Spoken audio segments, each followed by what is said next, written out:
I felt more peace because I thought that, you know, I was kind of in the act of, you know, searching.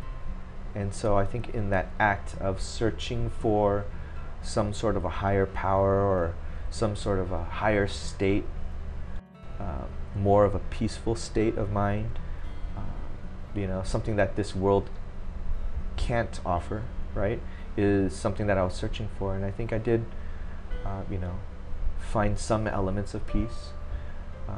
But I think it was, you know, not a complete 100% fulfillment of peace.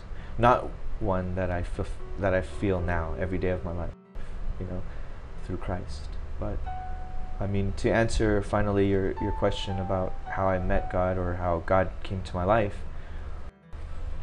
through it's a long story of events which I won't get into, but you know, it was actually on my final day of being on my trip to Thailand. I mean, I went for months, for several months, and I think it was my final day, December 5th, 2015. It was on that day in which I actually had a plane ticket to go to Singapore to visit my friend, and then come back to the States, and that was going to be it, my journey, and it was going to come to an end. So I actually had a plane ticket on December 5th. And then my best friend Chris, also, who had joined me unexpectedly, he wasn't even supposed to be with me on this trip, but he, through some series of events, ended up joining me. And so he actually had a ticket to fly back on December 5th to go back to the US, because we had already been there for months, right? And so it was on that day that we were invited to a village. It was an Aka Hill Tribe village, northernmost point of Chiang Rai. It was probably 40 minutes up in the mountains, in a little hill tribe called Ban Hoi Kom in Thailand. And it was all Aka people, or hill tribe people, who aren't even Thai. They don't speak Thai. They don't even have Thai social security numbers. They can't send their kids to school or can't get health care. So they're just very retreated type of a people group that live literally in the mountains of Thailand, and kind of have escaped for centuries, right, and are self-sustaining as a result. And so it's a miracle that we were even able to be invited to that village. But when we went there, our family kind of cooked for us and had a meal, and we met a few people in the village. And then after the meal, they invited us to go to church. And you know, my buddy and I thought, oh yeah, okay, Buddhist church, yeah, let's do it, you know. And we got excited because it was, you know, we'd been to all these Thai Buddhist temples, but never a hill tribe Aka village temple in the top of the mountains. So we were very excited, and my friend being Buddhist himself, growing up in a Buddhist family, so we said, yes, let's do it. And we went, and as we got closer to the building in the village, it wasn't actually, to our surprise, it wasn't a Buddhist temple. It was actually a Christian church. And it was, you know, people were singing and dancing and praising, and we didn't know what that was, but it was just singing in their dialect. And we stepped foot in, we saw the big red cross, and it was there that God first really introduced himself to us and welcomed us in a very divine way, in a very spiritual way, in a way that's undeniable. At the moment, it was just almost one of those moments where we kind of almost fell to our knees. It was that powerful of an experience. It was truly God welcoming us home. You know, there was you know, people singing and dancing, and they welcomed us. We sat kind of in the middle, and Chris and I, we were looking around like, where are we? What is going on? We saw this giant red cross in front of us, people being very happy and singing and dancing. We couldn't understand them because they were speaking in their tribal tongue, but we felt the presence of God, undoubtedly, undoubtedly. It was to a point where, our heart started racing, and we were just overwhelmed with a lot of different mixed emotions. That's the best way I could put it. I mean, I felt shamed and guilty and almost saddened by the fact that, I didn't believe in God. I thought God was a fairy tale. I thought, oh, the Bible? Yeah, whatever. That's just for those people.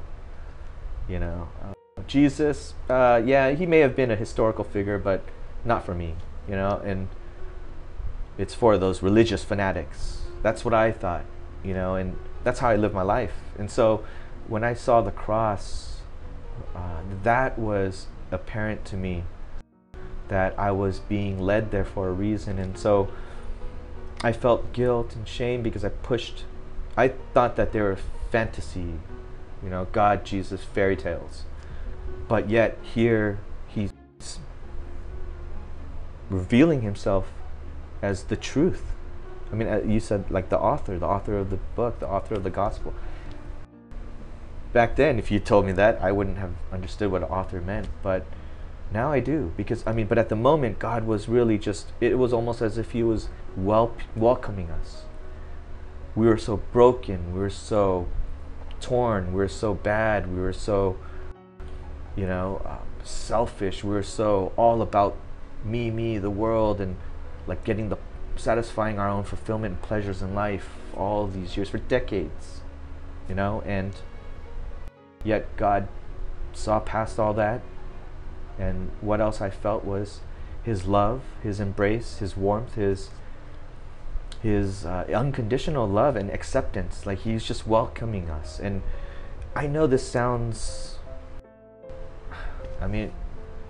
sounds like almost unbelievable, but when I think about it, even now, that's what was happening. He, in that moment, was welcoming my friend and I back into his embrace and telling us that I am real.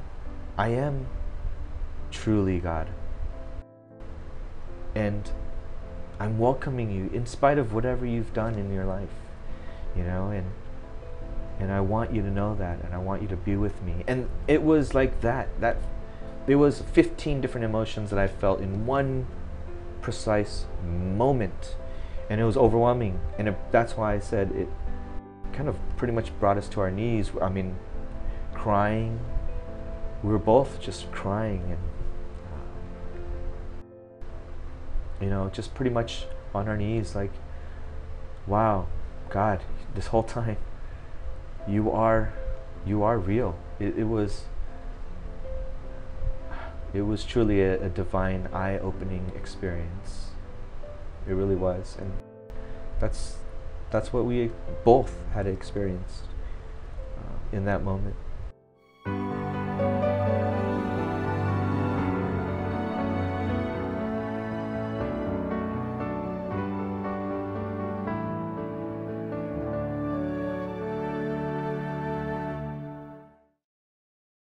I had been gone for a year total, like out of like not working, and so as soon as I had come back, I reconnected with my friends, my family, who I hadn't seen in months, some in over 6 months, and during this time. And so I wanted to reconnect with them and get back and assimilated back into the life, into the Bay Area, right? Into the world, really, which is job, work, money. That was like what was on the forefront of my mind, even though this divine God experience happened to me. I went back into the world,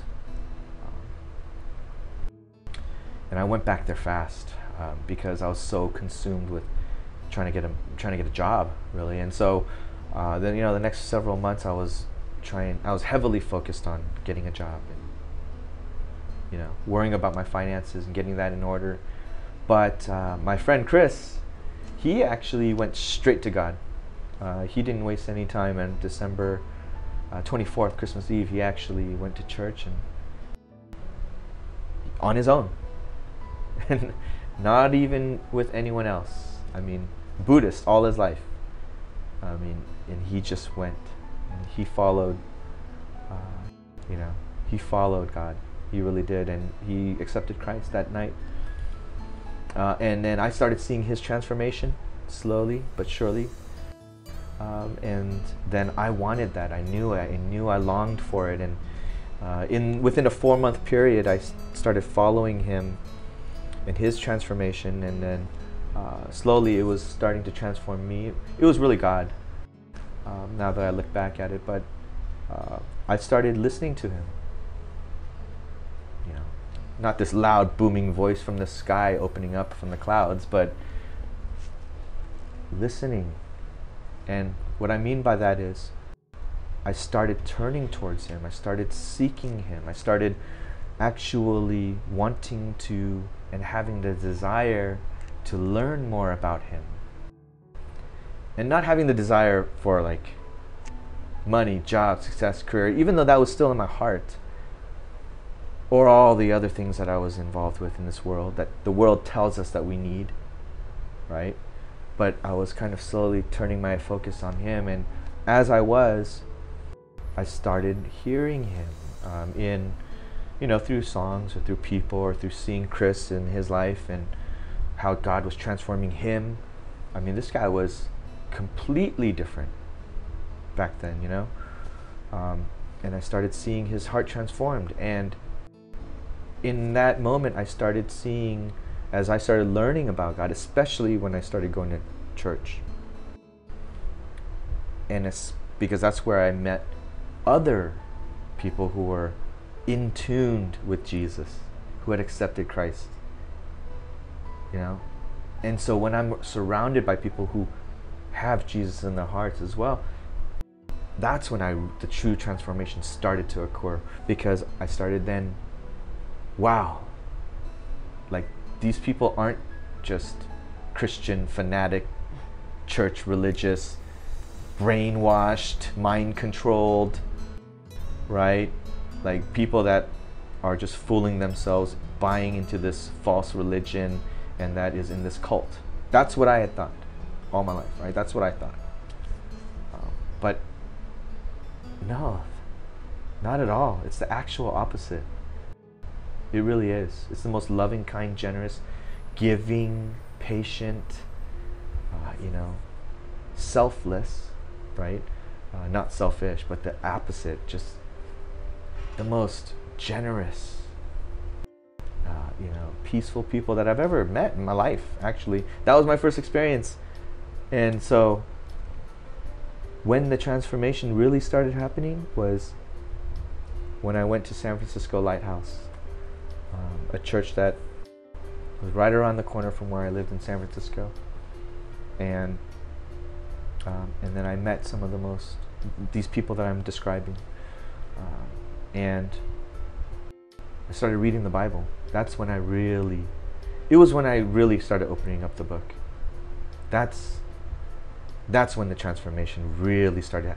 It was like the words came alive to me. And you can't really understand that unless you actually read it and take the time. But not only just read it, but have the heart. Like, lower your pride, which I did. Submitted to him and just said, you know what, God? Fine, you have me. I want to learn about you. And giving like my 100%, my heart to him, and just saying, you know what? If you're real, I want to know every single thing about you. And when I gave that type of commitment to him, that's when I started opening up the Bible. And with that heart, that's when everything started just making sense. And he started really transforming my heart. So, I mean, you're talking to a guy right now, or you're listening to a guy right now that, you know, has lived a pretty wild, crazy lifestyle, you know, in the past. I don't have those desires anymore. You know what I mean? I mean, my life was all about having fun and success and money driven and driving fast cars and going to Vegas. You know, I couldn't wait till, you know, the next bachelor party that, you know, one of my friends got married. Oh yeah, let's go to the bachelor party. You know, that's or travel the world, go to all these countries I've never been to. You know, all of these self-fulfillment type of desires in my heart. That's like the pleasures in life in this world. That's the guy that you're listening to. That's who I was. I don't really have those type of desires. Those, I mean, in actuality, those are just very temporary, very short-term fulfillments in life.